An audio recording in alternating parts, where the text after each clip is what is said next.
Con xin kính chào cộng đoàn. Kính thưa cộng đoàn, ngày mai hội thánh long trọng mừng lễ mình vào máu Thánh Chúa Kitô. Chính máu châu báu ấy đã đổ ra để cứu độ nhân loại chúng ta. Do đó, giờ hành hương hôm nay chúng ta được mời gọi suy niệm đề tài Đức Maria với mầu nhiệm hiến tế của Đức Kitô. Vậy để giờ hành hương này được sốt sắng, chúng ta cùng cầu xin Chúa Thánh Thần đến với chúng ta. Xin Ngài đốt nóng lên nơi lòng mỗi người chúng ta ngọn lửa kính mến Chúa và yêu mến Đức Mẹ.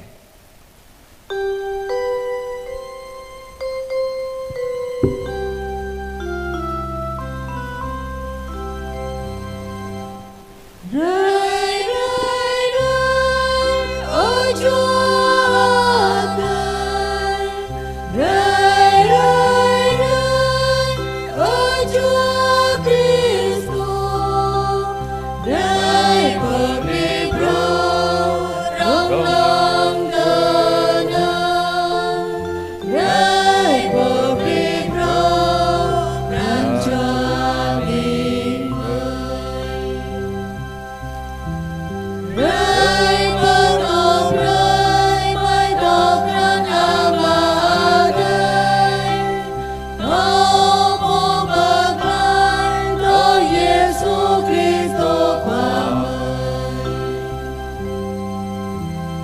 lạy thân khi của Đức Chúa Trời, lạy thân khi của chính ngôi lời, xin Ngài hãy đến cánh tân trần gian, xin Ngài hãy đến cánh tân lòng con. Chúng ta dâng lời cầu nguyện. Lạy Cha là Thiên Chúa của chúng con, vì yêu thương nhân loại mà Cha đã chọn Đức Trinh Nữ Maria cho con Cha xuống thế làm người để cứu độ nhân loại. Hơn thế nữa, Cha cũng đã ban cho Đức Maria được hiệp thông vào huy lễ cứu độ của Đức Kitô con Cha đã đổ ra để cứu độ chúng con. Chính trong sự hiệp thông này mà ngày ngày chúng con được cùng với Đức Maria bước vào mầu nhiệm hiến tế của Đức Kitô mà đón nhận ân sủng cứu độ Cha đã hứa ban cho chúng con. Xin cho chúng con biết bắt chước Đức Maria, nhìn lên thập giá cứu độ mà đón nhận thánh ý của Cha trên cuộc đời chúng con. Chúng con cầu xin nhờ Đức Giêsu Kitô Chúa chúng con. Lời Chúa trích tin mừng Đức Giêsu Kitô theo Thánh Gioan. Tôi là bánh hằng sống từ trời xuống. Ai ăn bánh này sẽ được sống muôn đời, và bánh tôi sẽ ban tặng chính là thịt tôi đây, để cho thế gian được sống. Người Do Thái liền tranh luận sôi nổi với nhau. Họ nói: làm sao ông này có thể cho chúng ta ăn thịt ông ta được? Đức Giêsu nói với họ: thật, tôi bảo thật các ông, nếu các ông không ăn thịt và uống máu con người, các ông không có sự sống nơi mình. Ai ăn thịt và uống máu tôi thì được sống muôn đời, và tôi sẽ cho người ấy sống lại vào ngày sau hết. Vì thịt tôi thật là của ăn, và máu tôi thật là của uống. Ai ăn thịt và uống máu tôi thì ở lại trong tôi, và tôi ở lại trong người ấy. Như Chúa Cha là đấng hằng sống đã sai tôi, và tôi sống nhờ Chúa Cha thế nào, thì kẻ ăn tôi cũng sẽ nhờ tôi mà được sống như vậy. Đây là bánh từ trời xuống, không phải như bánh tổ tiên các ông đã ăn và họ đã chết. Ai ăn bánh này sẽ được sống muôn đời. Mời cộng đoàn ngồi.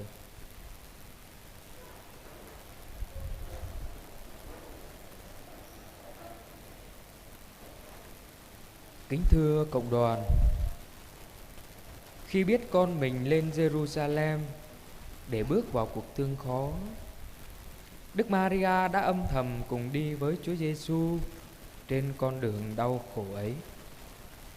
Mẹ không tìm cách giữ con mình lại, cũng không lẩn tránh trước biến cố thập giá, nhưng mẹ đã chọn ở gần bên con trong giờ phút đau thương nhất. Đó không chỉ là tình cảm của một người mẹ dành cho con mình, mà còn là sự vâng phục sâu xa trước thánh ý của Thiên Chúa. Mẹ hiểu rằng Thiên Chúa muốn mẹ hiệp thông cách đặc biệt với công trình cứu độ của Đức Giêsu, nên mẹ đã tự nguyện kết hợp đời mình với hy lễ của con. Khi đứng dưới chân thập giá, mẹ không than trách, không oán hờn, cũng không chống lại những bất công mà con mẹ đang phải chịu. Trong thinh lặng và đau đớn, mẹ dâng chính nỗi đau của mình, hiệp cùng lễ tế của Đức Kitô mà tiến dâng lên Chúa Cha để cầu cho nhân loại được cứu độ.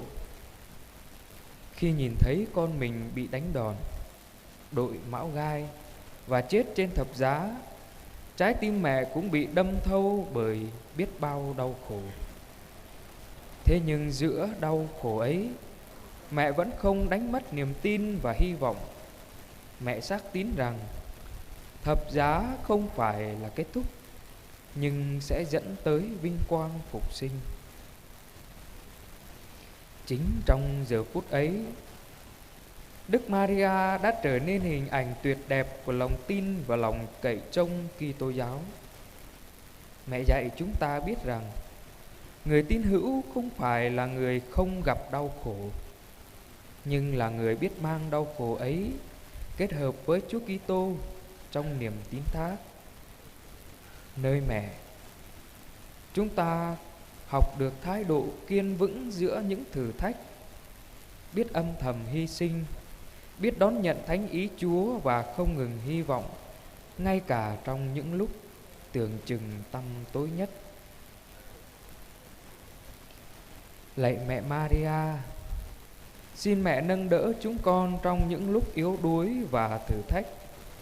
Khi cuộc sống làm cho chúng con chán nản và mất hy vọng, xin cho chúng con biết nhìn lên mẹ để học lấy nơi mẹ lòng tin tưởng và phó thác.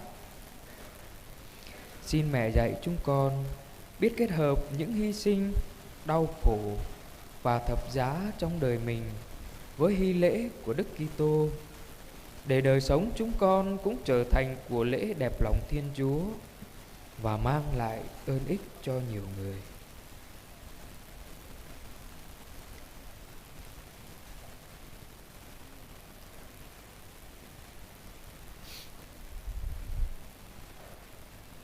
Bani cơ khun chenum lâm thâu anak nhu di nào bờ Jerusalem keng cơ mút tu anh chay tenap ami Maria rơi át lơ lê nào rom tôm Giêsu qua amang jalan anh cơ tenap anun ami Maria bu chem keng ja bekong anak nhu o bu chem keng cơ chop ve ate meng cơ dâu preka o vẹt ta mi Maria rah to rom tôm anak nhu amang mong bờ ngót trọa lo anun bu chợ knong ke pran choa sa cho ami ke anak po o sama anun ching pran choa loa bu telam ke khoa giang atay kang ami Maria lu khoa giang atay kang nhu mut rom bẹ ma hăng proa Giêsu khoa vật lấy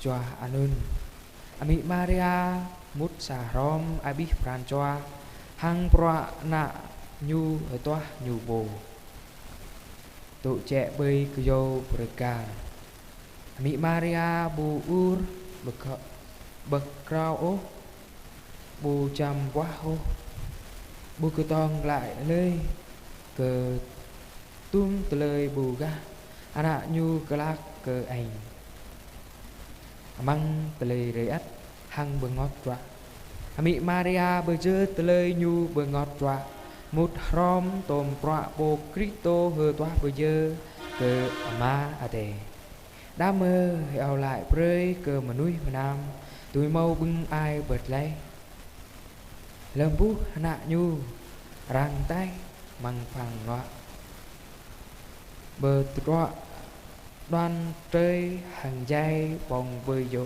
cơ dô bờ cà ran choa tay phúc ami Maria kartu arang lâu lúc gá bờ ngọt trọa bẹ mạ mơn bẹ ta măng kra tum tele bờ ngọt trọa nương ami Maria bù nghe ốp ran choa đạo cứt hằng trăng hờ mang ami Maria tôi gứt xích nít dâu bờ cà bù chợ tôi truyền đích ô mẹ ta bà trú tele ư ăn đi lệ mang mông mười nít anun mà tầm ami Maria trình lai rút hem bẹ mặt cơ bran đạo cứt hằng trang hơ mang đạo Cristo ami Maria bơ tô prơi cơ bình ta thầu bồ đạo cứt bù chợ bồ bù bụp ô tờ lơi bờ ngọt rạ bẹ ta trình bô thâu anh cơ tờ nạp mút xa rom tôm Cristo khoa amang bran cho a in bây ami Maria bình ta tôi khăm tội cơ chấp amang kra tum tờ lơi lông thầu rơi át với san bô thầu chứ cả tụ tờ lơi khoa giang a đây kèng hàng tội nông chẳng hả mang má hả măng năm mót len làng ami Maria rồi cầu ý cùng chú rồi cờ bình cầm ơi lâm cầm ơi từ tụ rồi moan hàng bướp tờ lời luôn lâm tờ lời hơi tiếp ngạ rơi cờ bình cầm ơi bơ ta hơi tay hằng rừng nghe bran chàng hờ mang rồi câu prơi cơ bình cầm ơi thầu lăng đi bờ ý càng cơ thầu a in chào bồ rồi câu ý bờ tô rơi cơ bình cầm ơi thầu bờ mút tum tờ lời bờ san bồ bờ ngọt trọa cơ dâu bờ ca amang tờ lời hơi tiếp tôm proa bồ Cristo hơi toa đam mơ tờ lời hơi tiếp cầm ơi chính mơn bọa toa khắp pran khỏa giang hà tây hàng bạc lại bừng ai màu choa cờ lu người nuôi amen.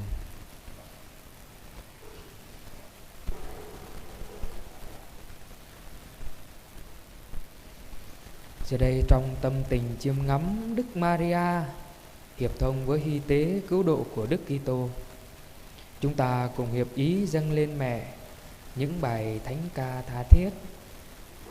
Xin cho lời ca tiếng hát của chúng ta trở thành tâm tình yêu mến, biết ơn và phó thác, để qua mẹ chúng ta biết gắn bó mật thiết hơn với Chúa Giêsu thánh thể, đấng đã hiến trao mình và máu người vì phần lỗi của chúng ta.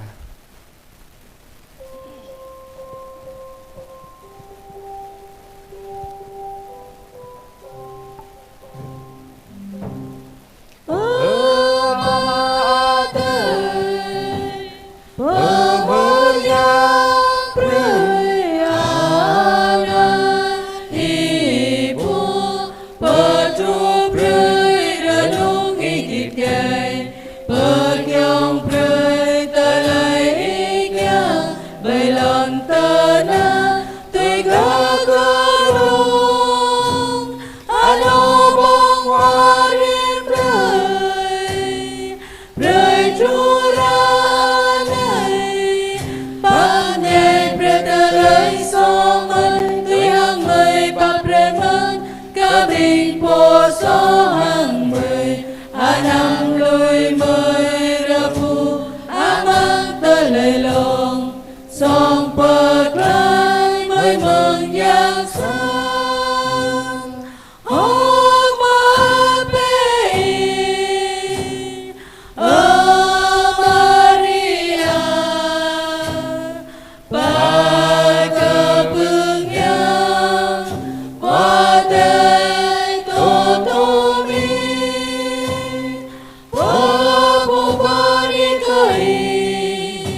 Chúng ta cùng hiệp ý với những người dâng lời tạ ơn và xin ơn trong tuần qua.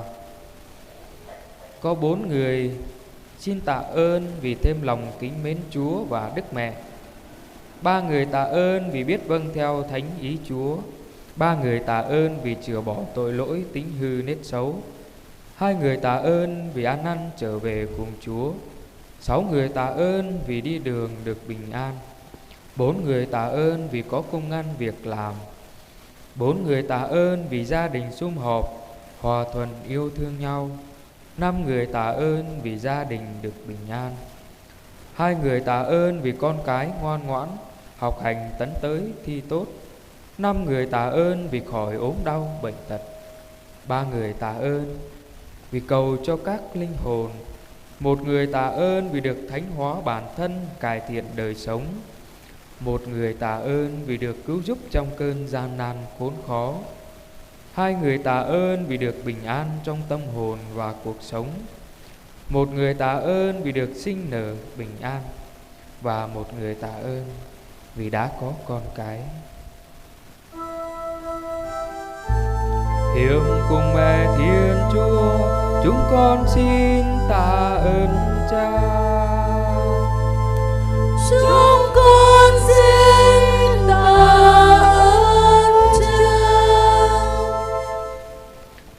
Mau tora bancho ni bưng mau pran đạo cứt kenang keng khắp cờ khỏa giang.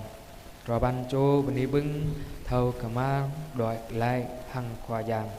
Cho bancho ni bưng thâu kran hằng loại gụ tôi pran khỏa giang. Chú cho ni bưng tổ cơ chấp amang pran khắp khỏa giang. Nam cho ni bưng thâu bạp nhai thâu hem bởi dông gió bọa qua giang cho bề. Cho ban chô vì ni bưng rơ núc rơ noa amang pran choa hăng amang tờ lời hơi tiếp. Sa chô vì ni bưng màu bọa ngạ. Nam chô vì ni bưng tôi màu tờ lời chru hăng gồm bờ min amang tờ lời tờ náp tờ nồng. Chú chô vì ni bưng sang ano thầu hơi tiếp rơ nôm thầu bờ khắp ròm. Sa chô bani bưng màu ana lâu chô bani bưng bà ana hằng từ keng lạ hèm. Tòa chô bani bưng ana bà thâu lạ gụ treng ram ra pre de gơi tùy đi amang tờ lời bập lồm. Nam chô bani bưng rờ núc rờ noa amang job chalan nào lào rờ bát. Bà chô bani bưng màu bưng ai bơ xoay trây chan hằng pran joa. Lâu chô bani bưng chay hèm lạ. Sa chô bani bưng tui mau tui pran joa kèng. Chú chô bani bưng eo lại prơi cơ binh ơi dạ hằng góp choai rơ gao lai lòn từ nga. Hiệp cùng mẹ Thiên Chúa, chúng con xin tạ ơn Cha. Chúng con xin tạ ơn Cha. Mâu tòa chô rồi cầu bưng mâu pran đạo cứt cơ năng kèng khắp cơ khỏa giang. Tòa chô rồi cầu bưng thâu cơ mát đoại lại hằng khỏa giang. Toa chô rồi câu bưng thầu kran hằng loa gu tui pran khỏa giang lâu chô ni bưng rồi câu bưng tổ cơ chấp amang pran khắp khỏa giang sa chô rồi câu bưng bạp thâu bạp nhai hầu bờ hem bờ yôm chóp rọa khỏa giang chào bơi lâu chô rồi câu bưng rồi nút rồi noa amang pran choa hằng amang tờ lời hệ tiếp sa chô rồi câu bưng màu prọa ngạ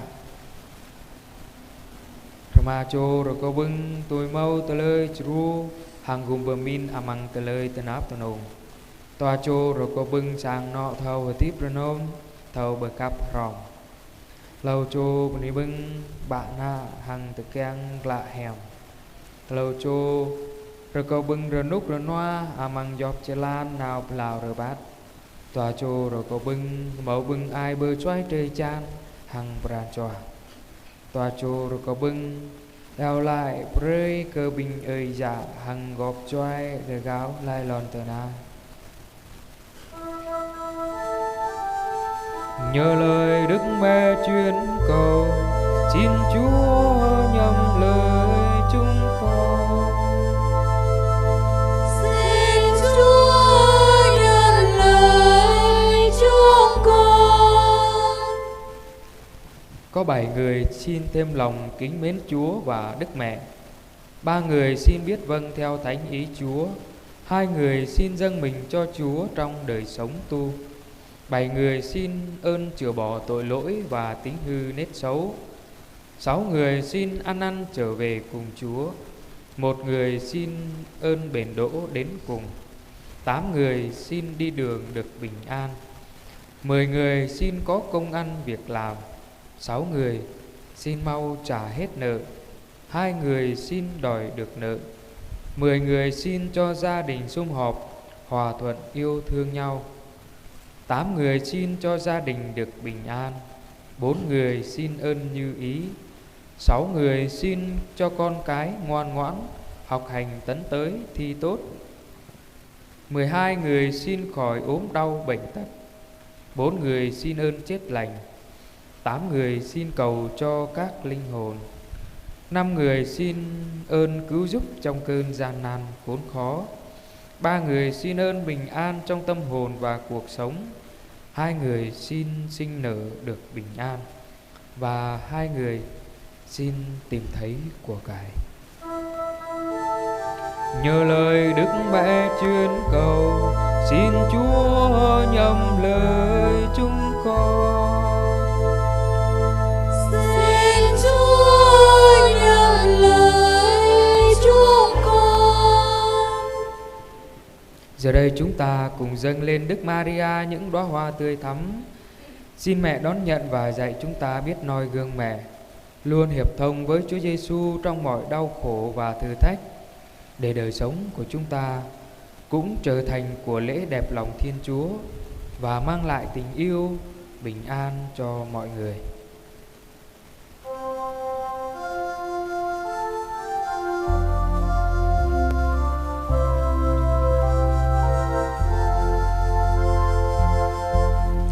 Mẹ ơi, trước nhân mẹ con dâng về mẹ một tràng hoa mãn côi và ngàn lời ca chan chứa tình yêu. Lời con tiếng ca hòa dâng lên mẹ yêu.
khi con bơ vơ trên nơi gian trần, nhìn ánh sao mai kêu khấn mẹ yêu. Mẹ ơi, trước nhan mẹ con dâng về mẹ một tràng hoa mơn côi và ngàn lời ca cha chúa tình yêu. Lời con tiếng ca hòa dâng lên mẹ hiền, tường ngàn hoa thắm tươi xin dâng lên mẹ yêu thương. Mời cộng đoàn quỳ cùng đọc kinh tuần cửu nhật kính Đức Mẹ Hằng cứu giúp.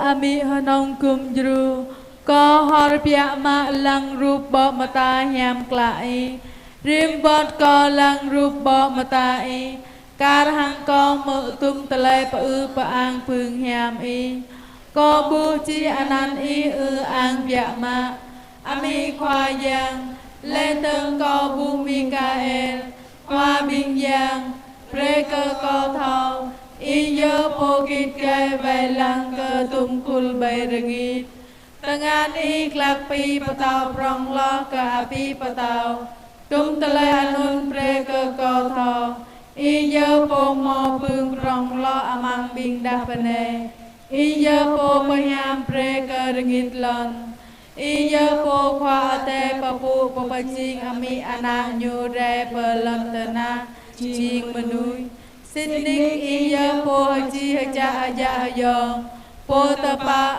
po mayang I nhớ po pa ple tele nham kla dập del I nhớ ya hapia regit lon ami I nhớ po kol ka hang tele ding kemei pa ang ko hok ma ak pa ang tele nham kla hang tele ang I ka trư prong prin anun bu je nga pre ka ko hui Cha ta patut ko kenang ke I lo teng khoa te papu pre ke I prong prin anun ya ke pra patla pengat cha bing kemei lo teng I seka tu pương prong anun at kyang kum juru bing kemei tho pagacap pre ke pra patla pengat cha ami prong prin dut lang ko ke vư ko I ya ke trư prong prin I da mơ mơ nhập ko giàu lại Maria tra chi cha ya yong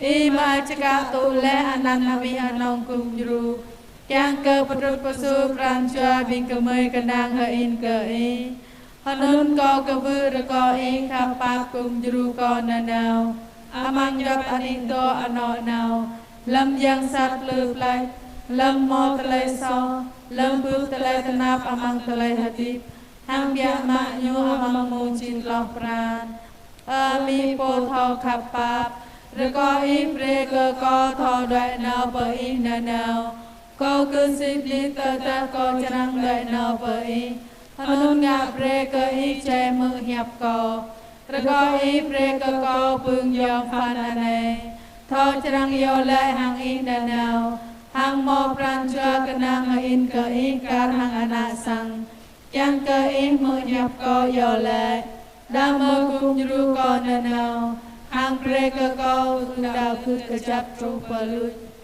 ami anong kum jru re ko I papu pre nyam ke ko hang yo lại kum pre ke ko tu ta ane hang lam mu chi lo pran amen ami anong kum jru re ko I vai lang pagang bing po to lam ko pagang ke ơi a ko tin phun cơ khul chum yang cơ lon ya ko cơ sang ano ko cơ ate mai ate yong ko cơ bing ayat hang api pang bing po tanap to junut cơ bing pengat chua to amang ani pa kai ami Maria nong kum jru re ko I yo le kum pre ke ko da ơi Alfonso po vai lang pagang ko rồi coi cùng du co lâm cơ bằng lư thọ đại nào phơ ami Maria.